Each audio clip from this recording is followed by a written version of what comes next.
안녕하십니까, 김문성입니다. 이번 시간 에센셜 102 두 번째 시간 시작해 보도록 하겠습니다.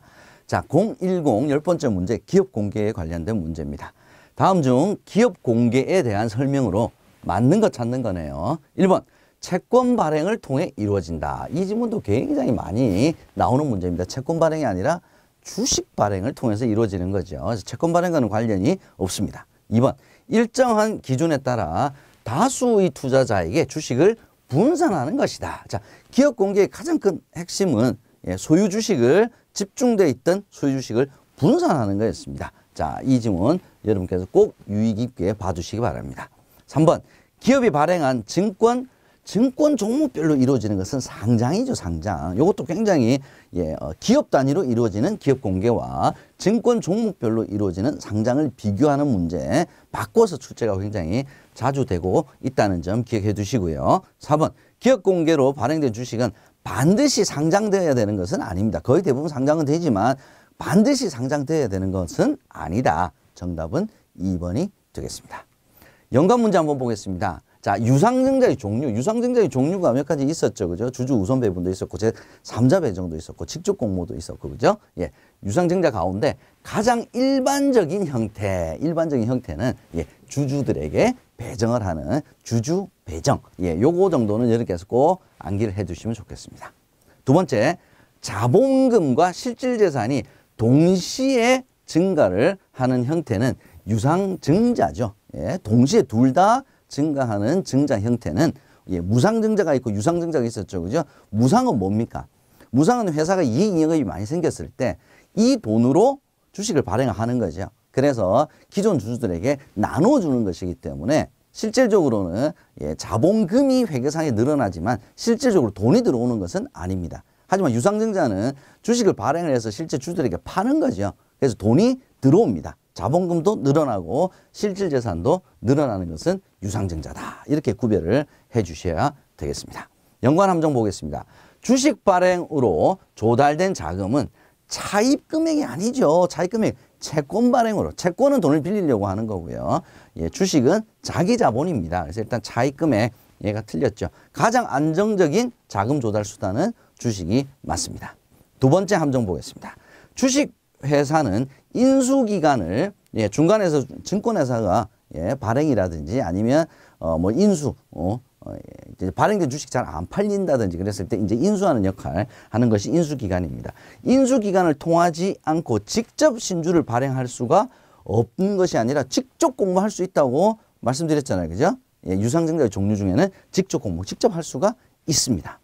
현금 배당 대신 실시하는 주식 배당. 주식 배당은 무상증자의 가장 대표적인 방법이죠. 그죠? 자, 이 지문도 굉장히 중요합니다. 현금 배당 대신 실시하는 주식 배당은 유상증자의 형태가 아니라 무상증자의 한 형태이다. 다음 11번 보겠습니다. 주식의 상장 효과 한번 살펴보도록 하겠습니다. 자, 주식의 상장 효과가 아닌 거, 이미 정답이 표기가 됐네요. 그죠? 소유 주식의 집중도를 제고한다는 뜻은 집중도를 높인다는 뜻이죠. 그죠? 상장을 하게 되면 아주 소액 주주들이 많이 이 주식을 사게 되니까 소유 주식이 집중도가 완화가 되는 거죠. 분산이 되는 거죠. 그래서 상장 효과로 집중도 제고라고 하는 지문은 틀렸습니다. 자, 주식 유동성 사고 팔수 쉽게 할 수 있으니까 유동성 증가하는 거고요. 그 다음에 이 회사의 상장 회사야. 공신력 제고되는 거죠. 기업의 용이한 자금 조달. 상장되어 있기 때문에 유상증자 굉장히 쉽게 할 수 있죠. 그래서 자금 조달도 굉장히 좋아집니다. 그래서 상장 효과가 아닌 것은 집중도가 높아지는 것이 아니라 집중도가 분산된다가 맞는 지문이 되겠습니다. 연관 문제 한번 살펴보겠습니다. 자, 배당금을 재원으로 시중에 유통되는 주식을 사서 주식을 줄임으로써 주당 가치를 높이는 방법을 우리가 자사주 매입이다. 이렇게 얘기를 합니다. 자, 이 회사가 회사 돈으로 주시장에 유통되어 있는 주식을 사서 가지고 있는 겁니다. 왜 이렇게 할까요? 주가가 좀 떨어졌다든지 이랬을 때 시장에 있는 주식을 사버리면 실은 거래되는 물량 수가 좀 적겠죠. 그러니까 이제 샀으니까 매도 물량이 줄어들겠죠. 그렇기 때문에 주당 가치가 올라갑니다. 이걸 우리가 자사주 매입이다 이렇게 이야기합니다. OX 문제로도 출제가 되고 있고요. 자사주 매입이라고 하는 용어를 물어보는 문제도 출제가 될 수 있으니까 여러분께서 꼭 확인을 해 주셔야 되겠습니다. 연관 함정 보겠습니다. 자, 무상증자. 무상증자는 돈이 들어오는 게 아니죠. 그죠? 실질적인 재산은 증가하지 않지만 해야 되는 게 맞죠. 실질적인 재산은 증가하지 않지만 자본금은 증가하지 않는다가 아니고 한다. 이렇게 돼야 되겠죠. 그죠? 얘도 틀린 지문이 되겠습니다. 감자는 증자와 반대죠. 그죠? 예, 자본금을 줄이는 겁니다. 손실이 많이 났을 때. 기업 잉여금이 생길 때는 증자를 하는 거고요. 잉여금이 생기면 무상증자 하는 거고요. 예, 감자는 손실이 많이 생겼을 때 발행하는 것이다 라고 해야 맞는 지문이 되겠습니다. 세 번째 함정 보겠습니다. 주식의 매매 거래 시간은 정규 시장의 경우 9시부터 15시까지가 아니라 15시 30분까지죠. 그래서 이런 문제는 아주 저난이도의 어떻게 보면 상식적인 문제라고 볼 수도 있는데 의외로 자주 나옵니다. 여러분께서 확인해 주시고요. 12번째 문제. 위탁수수료와 증권거래세. 이 부분도 굉장히 많이 나오는 부분입니다. 자, 어디가 함정이 주로 있는지 살펴보죠. 다음 중 주식의 매매 거래 시에 수수료, 이게 위탁수수료죠. 세금, 증권거래세를 이야기를 합니다. 틀린 거. 1번 위탁수수료. 위탁수수료는 증권회사가 징구하는 겁니다. 증권회사가 여러 군데 있죠. 그죠? 그건 자기 회사에 와서 거래를 해주길 바라니까 싸게 해줄게, 싸게 해줄게. 예. 요일은 금융투자회사가 자율적으로 결정을 합니다. 이거 맞는 질문이 되겠네요. 두 번째, 비상장 주식을 매매할 경우에는 0.5% 증권거래세 세금을 징구한다. 얘도 맞는 얘기입니다. 자, 유가증권 코스닥 시장은 0.25. 그죠? 비상장 주식은 0.5. 이거 꼭 외워놓으셔야 됩니다. 코스닥 시장에서 양도되는 주권에 대해서는 0.15%, 얘가 틀렸네요. 0.25%를 증권거래세로 징구를 합니다. 일단 틀린 지문은 3번이 되겠고요. 증권거래세를 많이 내게 되면 주식을 매도할 경우에 매도대금에 따라서 원천징수를 한다. 그래서 매도자에게만 징구를 하는 것이 맞습니다. 이 증권거래세가 높아버리면 매도자가 팔 때 세금을 많이 내면 수익률이 떨어지겠죠. 그죠? 예, 위탁수수료율도 마찬가지고 증권거래세도 얘가 높으면 전체적으로 수익률을 떨어뜨리는 요인이 되고 있다라는 것 정도까지 여러분께서 알아두시면 좋겠습니다. 연관 문제 한번 보겠습니다. 증자와 반대되는 개념이다. 증자와 반대되면 감자가 되겠죠. 그죠? 자본금을 줄이는 행위로서 누적된 부실을 해소하기 위해 실시하는 것은 감자. 증자의 반대 감자. 여러분께서 기억해 두셔야 될 것 같습니다. 주식 매매 시 결제 방식은 우리가 흔히 보통 결제 방식이라고 이야기하는 것은 매매 계약을 체결한 날로부터 3영업일째 결제가 되는 이런 방식을 우리가 주식 거래에서 보통 결제 방식이다. 이렇게 얘기를 합니다. 연관 함정 보겠습니다. 거래소 시장에서 매매 거래를 할 수 있는 자는 거래소에 회원으로 등록이 돼 있어야 됩니다. 거래소는 한국거래소를 말하겠죠. 등록된 일반 투자자가 아니죠. 일반 투자자가 개인적으로 다 거래소에 등록을 하는 것이 아니라 금융투자회사가 회원으로서 등록을 하고 일반인들은 금융투자회사를 통해서만 거래를 할 수 있도록 시스템이 되어 있습니다. 자, 어디가 함정인지 여러분 잘 봐주시기 바랍니다. 두 번째 보겠습니다. 금융투자회사의 홈트레이딩 시스템을 이용하면 주식 매매에 대한 증권거래세를 면제받을 수 있다. 증권거래세는 세금이죠, 세금. 세금을 마음대로 면제를 해줄 수 있는 것이 아니죠, 그죠? 그러면 홈트레이딩 시스템이나 모바일 트레이딩 시스템과 관련돼서는 위탁 수수료를 좀 싸게, 저렴하게 이용을 할 수는 있다. 이렇게 교재 표현이 되어 있으니까 잘 구별을 해 두시기 바랍니다. 자, 다음 문제 보겠습니다. OX 문제네요. 그죠? 주식 매매 거래에서 동시효과는 일정한 시간을 정해놓고 매도, 매수, 주문을 한꺼번에 받아서 평균 가격으로 계약이 체결되는 그런 시스템이 동시효과죠. 그죠? 그래서 동시효과는 빨리 오나 늦게 오나 실은 이게 구별이 되는 것이 아닙니다. 일정한 시간 동안 뭐 30분, 1시간 동안 받는 거기 때문에 그래서 시간 우선의 원칙이 적용되지 않는다. 시간 우선 원칙이 적용되지 않습니다. 가격 우선의 원칙은 적용이 됩니다. 정답은 O가 되겠습니다. 자, 연관 문제 한번 살펴보겠습니다. 주식을 산 사람은 주주로서 권리를 갖기 위해서 발행회사가 지정한 기관에서 해야 되는 절차는 명의개설. 이것도 OX 문제 자주 나옵니다. 여러분께서 기억을 좀 해두시고요. 용어로 문제가 예전에는 그렇게 빈번하게 나오진 않았는데 최근에 좀 출제가 되었습니다. 기억을 좀 해두시고요. 왜냐하면 워낙 이 매수 매도가 많기 때문에 누가 주주인지를 실에 알 수가 없겠죠. 진짜 내가 주주로서의 권리를 행사를 하기 위해서는 이름을 바꿔 써야 돼요. 나한테 주식을 나한테 판 사람이 있을 거 아닙니까? 우리한테. 그러면 이제 샀으니까 판 사람의 이름을 지우고 명의를 계속 바꿔 쓴다는 거죠. 누구 이름으로? 주식을 산 사람으로. 이걸 명의 개설하고 얘기를 합니다. 연관 함정 보겠습니다. 동시효과는 가격 우선의 원칙이 적용이 되죠. 가격 우선. 시간 우선의 원칙이 적용되질 않는다. 두 번째, 매매계약 체결 시에 경쟁 매매의 우선순위를 위해 시간 우선의 원칙이 가장 먼저 적용되는 것이 아니라 가격 우선의 원칙이 제일 먼저. 비싸게 사려고 하는 사람, 싸게 팔려고 하는 사람. 그죠? 가격 우선의 원칙이 가장 먼저 적용이 된다. 14번 문제 보겠습니다. 자, 시간의 종가 매매, 시간 외. 자, 여기서 시간이라고 하는 것은 정규 시간입니다. 정규 매매 시간 15시 30분 지나서 종가 매매, 그날의 종가로만 거래가 되는 겁니다. 가격은 이미 결정이 났어요. 가격이 결정이 났으니까 뭐가 제일 중요하겠습니까? 빨리 온 사람이 제일 중요하겠죠. 호가 순위는 시간 우선의 원칙이 적용이 된다. 정답이 되겠습니다. 자, 13번 연관 문제 한번 보겠습니다. 우리나라 주식시장의 가격 제한폭은 몇 %인가? 상한가 한가 말하는 거죠. 전일 종가 대비 상하 30%. 요거 꼭 여러분께서 기억을 좀 해두셔야 됩니다. 두 번째 연관 문제 보겠습니다.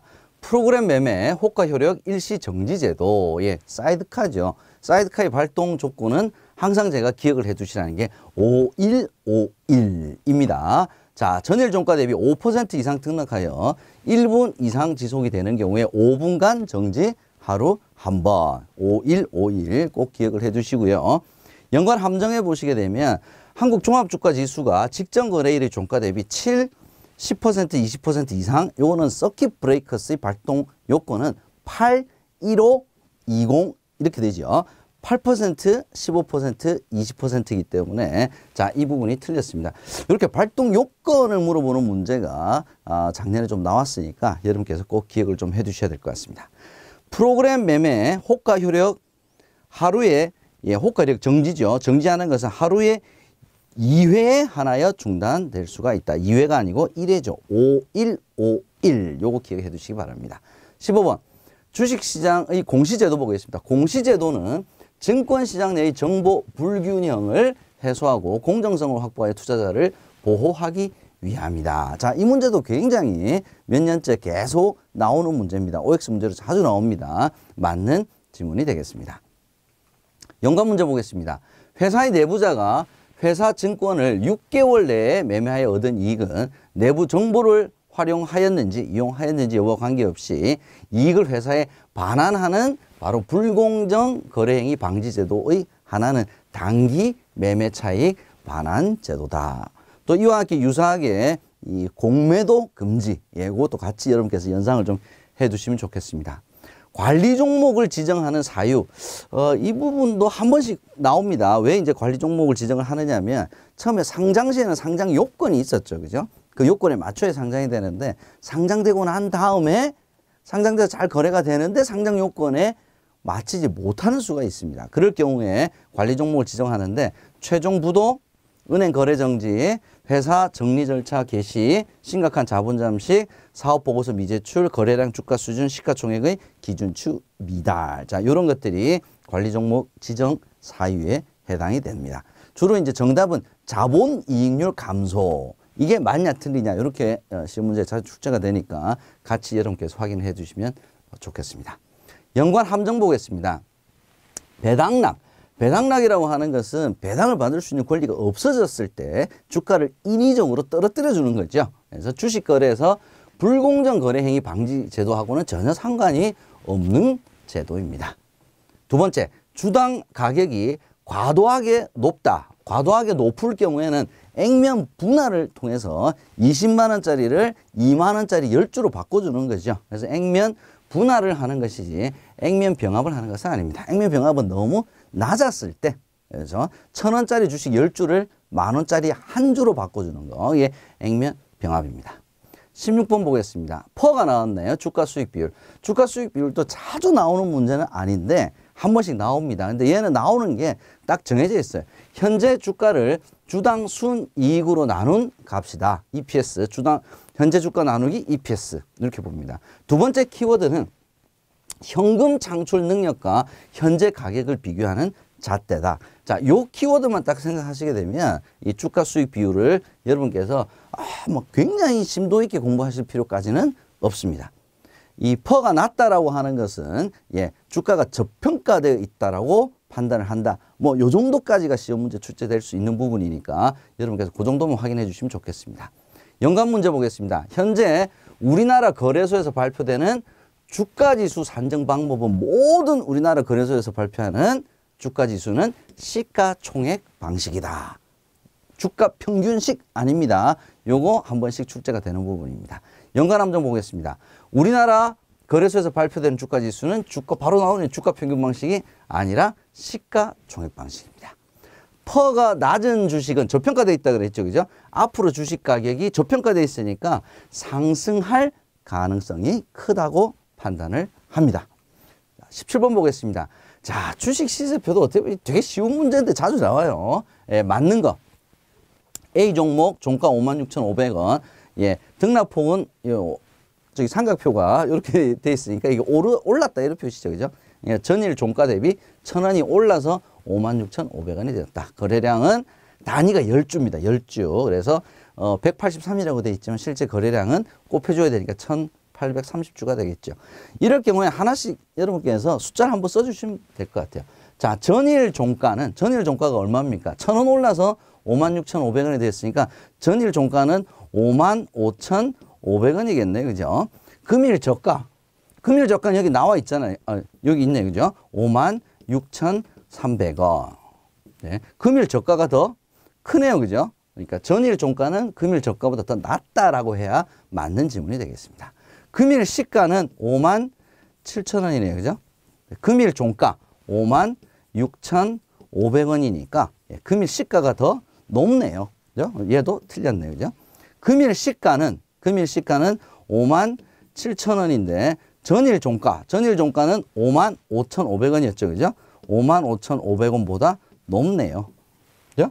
이런 식으로 하나씩 그냥 여러분께서 계산해 보시면 됩니다. 거래량은 18,300주가 아니라 10주 단위니까 1,830주가 되겠습니다. 자, 연관 함정 연관 문제 한번 살펴보죠. 기업가들의 경기에 대한 판단. 설문조사 딱 나오면 기업경기 실사지수 내지는 BSI, 비즈니스 서베이 인덱스. 연관 함정 보겠습니다. 배당을 받을 수 있는 권리는 배당 기준일 전일까지 주식을 매수한 주주에게 부여된다. 자, 이 지문도 올해 새롭게 등장한 지문인데, 자, 배당을 받으려 그러면 배당 기준일날 주식을 가지고 있어야 되겠죠. 주식을 가지고 있으려 그러면 주식은 며칠 결제였습니까? 3일 결제죠. 그래서 하루 전일 주식을 사봐야 배당 기준일날 주식을 가지고 있지 못해요. 그래서 3일 전에는 사야 배당 기준일날 가지고 있을 수가 있게 됩니다. 그래서 전일 틀렸습니다. 두 번째 연관 함정 보겠습니다. 주식 투자 수익인 매매 차익과 배당 소득은 모두 비과세 되는 것이 아니라 매매 차익은 비과세, 배당 소득은 과세. 그죠? 얘는 과세 소득이 되겠습니다. 자, 이렇게 해서 두 번째 시간 여러분들과 함께 했습니다. 여러분 수고 많이 하셨습니다.